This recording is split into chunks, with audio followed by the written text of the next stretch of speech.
a person's successful if they know where they are and they know where they're going and they're progressively moving in that direction.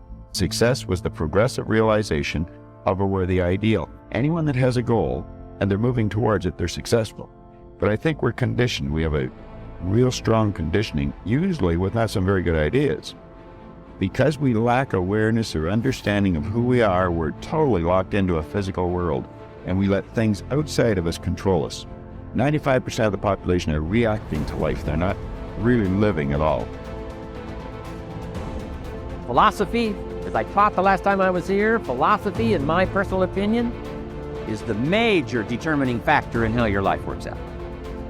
Philosophy, the major determining factor in how your life works out. To form our philosophy, you gotta think, you gotta use your mind, you gotta process ideas. And in my opinion, each person's personal philosophy is the major factor in how your life works out. Here's what I called it in that last presentation when I was here. It's called the set of the sail. Each person's personal philosophy is like the set of the sail.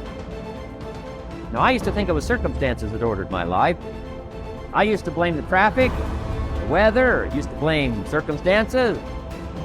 So I figured that, my future was going to be tied to what everybody else was arranging, the economy. And, you could turn around, go north, you can go east, you can go west, you can order the entire process of your own life. And we do that by the way we think. We do that by exercising our mind. We do that by processing ideas and come up with a better philosophy, a better strategy for our life, goals for the future, okay? Plans to achieve those goals. All this comes from developing our philosophy. I don't know how to start improving my life. Someone might say that. And I would say, well, you're not aiming low enough. There's something you could do that you are regarding as trivial, that you could do, that you would do, that would result in an actual improvement. But it's not a big enough improvement for you, so you won't lower yourself enough to take the opportunity. The point is, your best strategic position is, how am I insufficient and how can I rectify that? That's what you've got. And the thing is, you are insufficient and you could rectify it. Both of those are within your grasp. If you aim low enough. Time and dedication.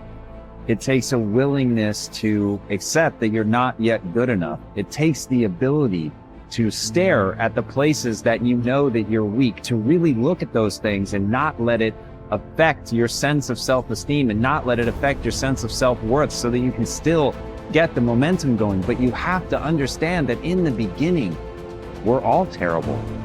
Remember, little achievements lead to confidence that conquers guilt. Then buy up every challenge to reach your goal. You can now handle it. The winter, the spring, the harvest.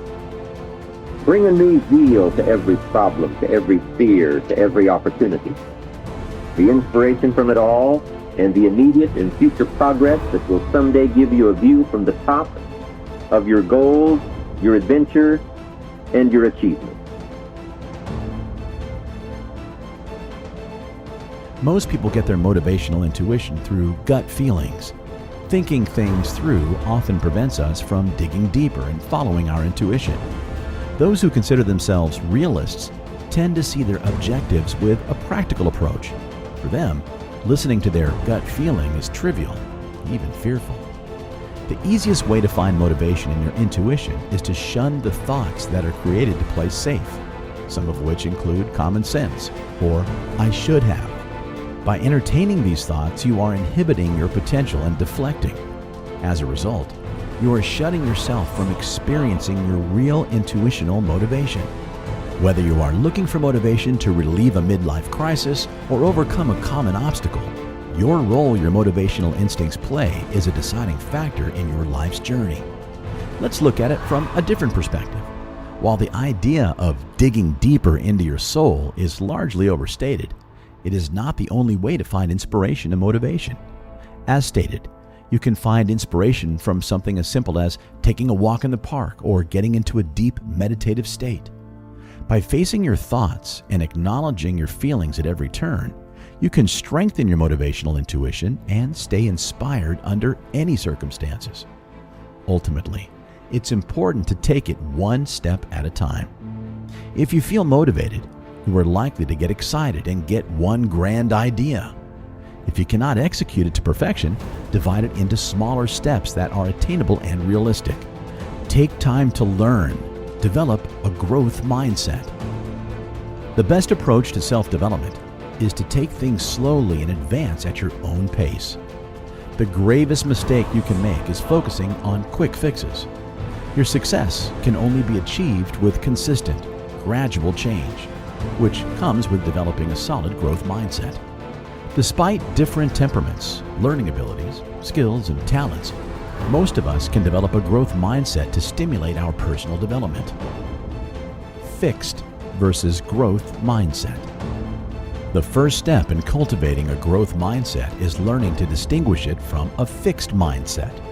A person with a fixed mindset is often stuck with preconceived notions and is unable to grow from their experiences. They may suffer from creative blocks or fail to find inspiration. In extreme cases, they may develop mental health conditions such as chronic anxiety and depression. Having a fixed mindset inhibits not only your mental health, but also your growth potential. If you cannot accept constructive criticism, are threatened by other people's successes, or tend to give up easily, chances are you have a fixed mindset. By contrast, developing a growth mindset allows you to embrace challenges and enrich your curiosity. You are eager to find inspiration, learn, and accept criticism without taking offense. The best way to stay motivated and avoid repeating the same mistakes is by reflecting on your past. Amend your past mistakes and redefine your mindset as you seek self-improvement. Most importantly, focus on the journey and the process instead of fixating on the results. When you seek quality and stability, successful outcomes will always follow. In the end, a growth mindset grants you freedom, whereas a fixed mindset caps your potential.